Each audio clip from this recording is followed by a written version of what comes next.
I am here at the community classroom.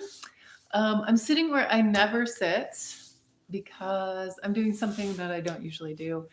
Um, we're having this like major weather event here in upstate New York. Uh, it is March 9th and it is sunny and 70 outside.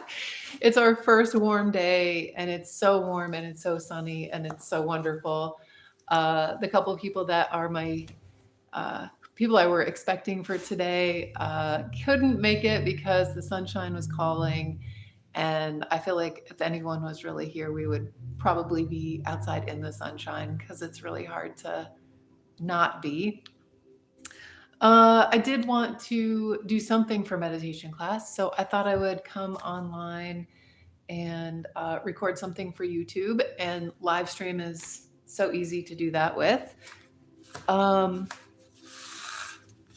this meditation class that I offer and the work that I offer is focused on helping people understand chronic pain in a new way and open up some hope and possibility for conquering it, mitigating it, moving past it, letting it go.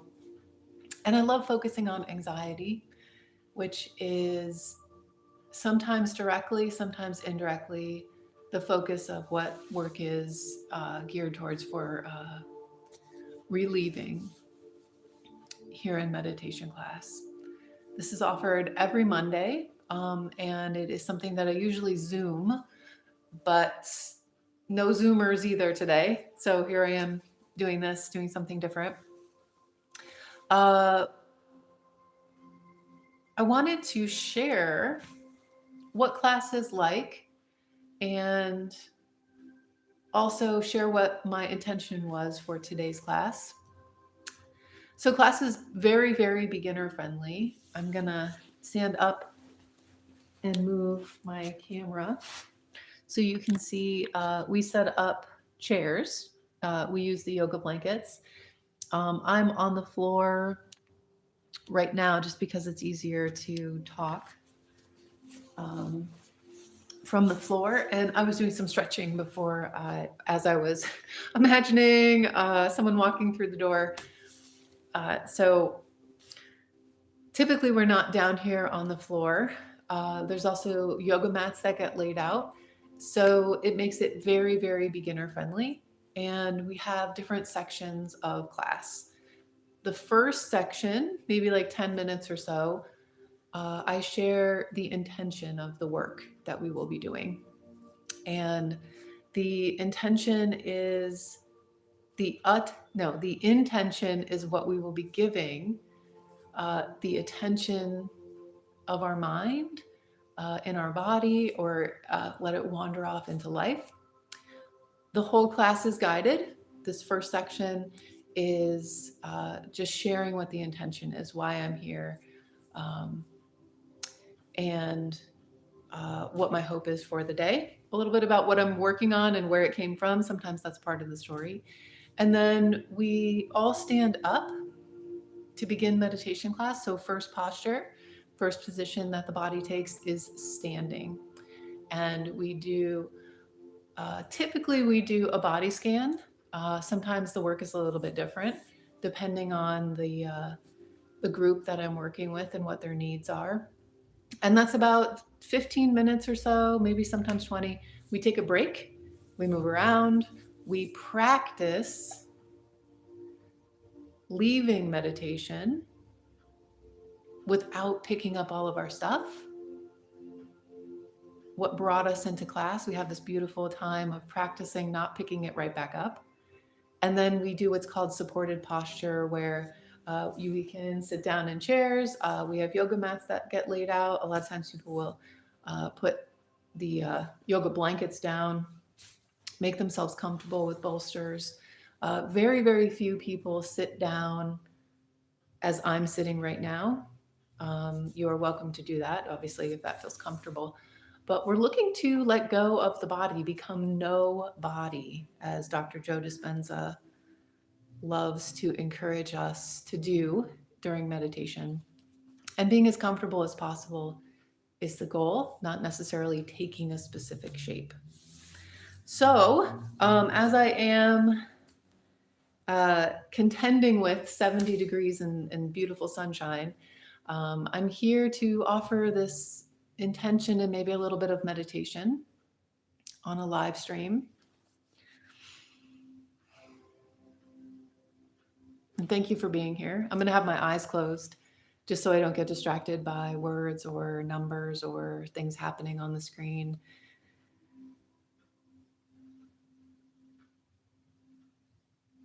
Overall, this month, my personal growth focus is on that sensation of that awakening, that Anais Nin quote about that, the bud becoming so uncomfortable, there's nothing else to do but bloom. There's a little bit of struggle. There's a whole lot of taking up new space that happens during the blooming. We become something that we have never been.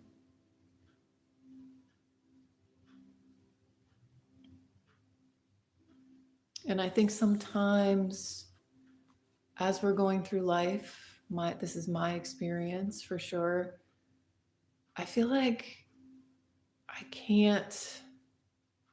feel like I'm going to break into two pieces or more pieces. And those first cracks, that first time where I'm like, nope, something's got to change. I feel like that's my best self shining through some crack, some stress crack that has created that says, nope, there's a flower in here. And there's too much on top of this flower. It's packed it back into a bud. It's not the correct way of moving forward, but these things sometimes happen. And the shifting away from the struggle and then feeling like things become a challenge. It's just this reclaiming of our energy and this very productive way of moving forward. When we're just lost in the struggle, we're just desperately chasing something, we're desperately running away from something, there's fear involved in some way. When we're meeting a challenge, we're connected to the light at the end of the tunnel on some level. We see the purpose, we have a goal. We understand this is not forever. It's kind of our efforts are tethered into this progress, and we regain our sense of love, self-respect in some way.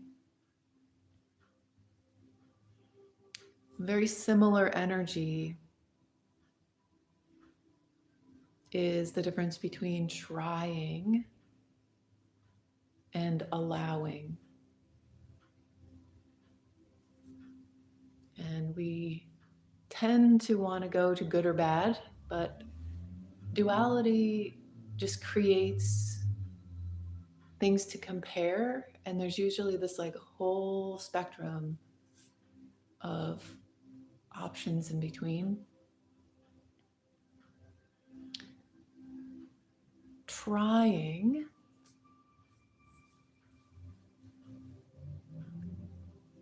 is us not trusting. And allowing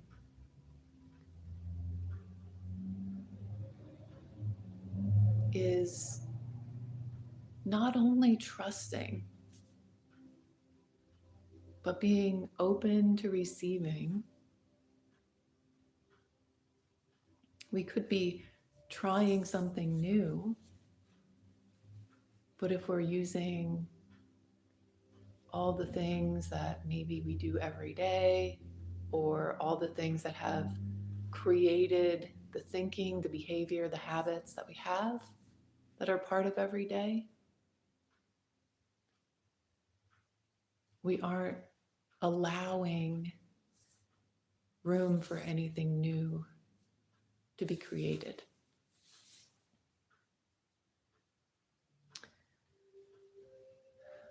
And my last thought of these, another example of this work or effort, that sometimes we think we're being very productive with being engaged with the struggle, and then now we have this new word or this new thought to compare that to a challenge. We have this awareness now of like, how hard am I trying? And what exactly am I trying? And how does it leave room for this allowing?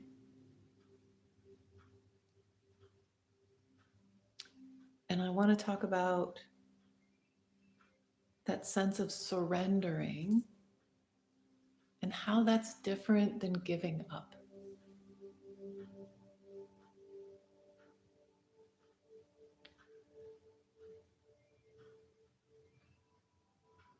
Those two forms of energy and engagement, they have their time and their place.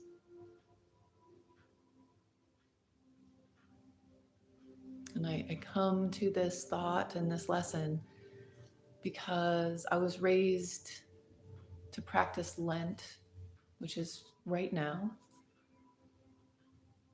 And there is a thought of this sacrifice, give something up, be mindful of behavior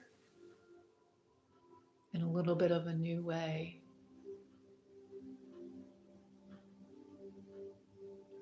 But what if we just kind of think about it as we're surrendered into a new habit of life where we're allowing new opportunity with maybe some fasting,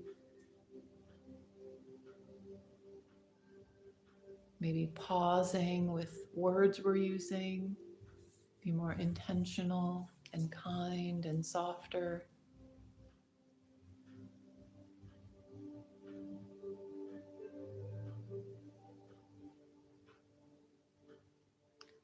The only way to focus on giving something up is to think about the thing we're not doing. When we are surrendered into the new experience, we're focused on the new experience.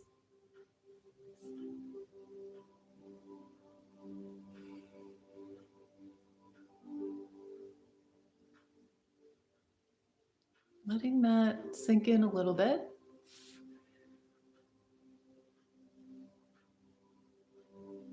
Reconnecting for just another moment for those thoughts of a challenge with a goal.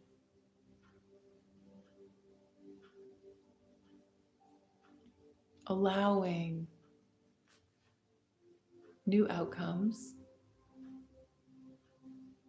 by being surrendered to new experiences.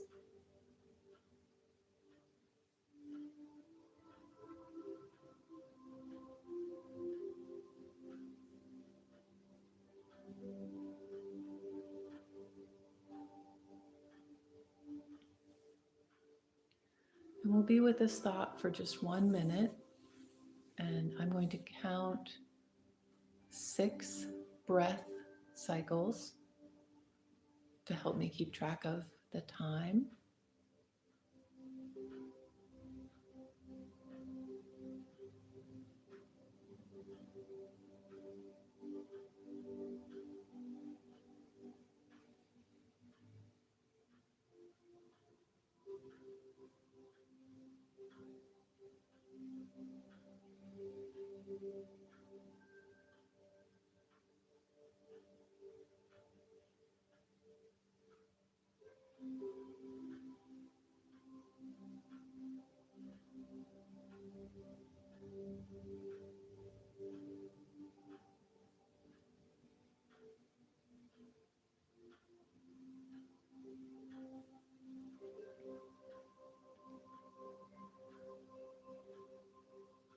Here we are 1 minute later, 1 moment later, maybe 6 moments later, I don't know.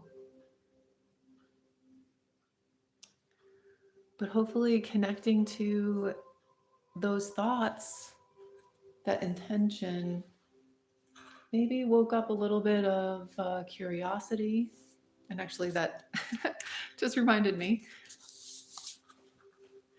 at the end of class, so if we were here in class, we would stand up, we would walk through a body scan meditation. It's all guided with some thought and encouragement. We would take a break. We come back and do supported posture until right around 7. And then we take a moment to journal before we are done with class.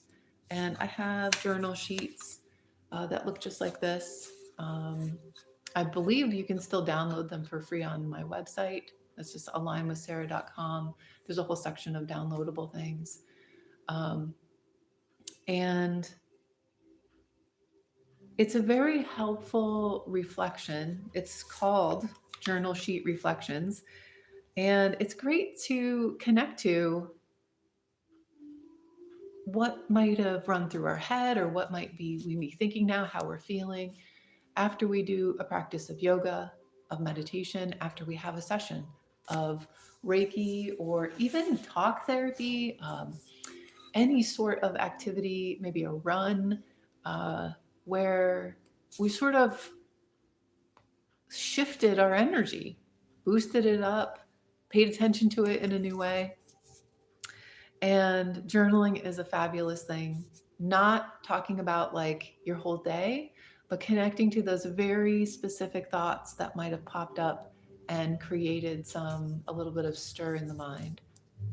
So I'm going to go through and read the journaling prompts that are on this paper. This journal sheet is not intended that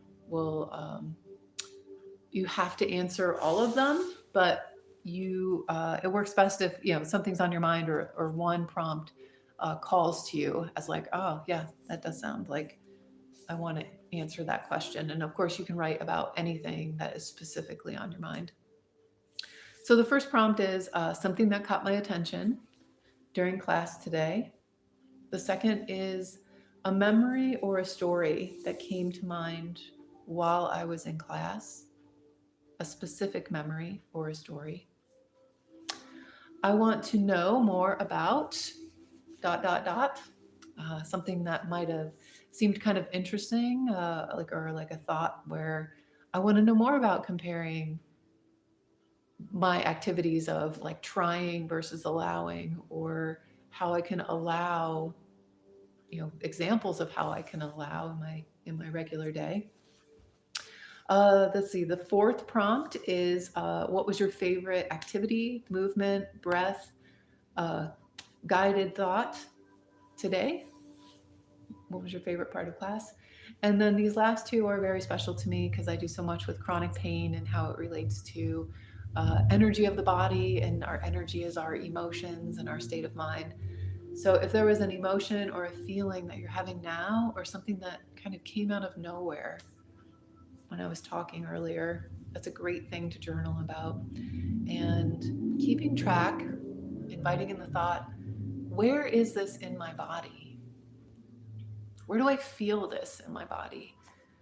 Very interesting things to start that conversation, or let your body, heart, mind, prana, spirit, chi, all the parts of us, let them know that we're listening. Am I sleepwalking? No, I was sleep sitting, saying hello to somebody else and something else that looks like it's spammy. I don't know. But to answer this question, the first thing I see, no, I am not sleepwalking. Oh man, that's better than the comments where I look at it, it's like, Can you put some chapstick on?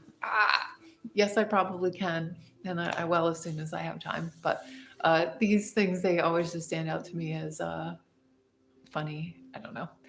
Um, but anyway, I'm always glad to see a comment or two, and I'm glad to see some numbers on the screen. And thank you so much, everyone, for being here. And whoever catches this later, this is an example of the meditation class that I offer every Monday, 6 o'clock. I'm here in New York, but you can connect to it via Zoom. You don't have to live near here. And it's a suggested class fee of $10. And I guess that's all I want to say. Okay. Thank you so much, everyone. I will talk to you again very soon. Bye now.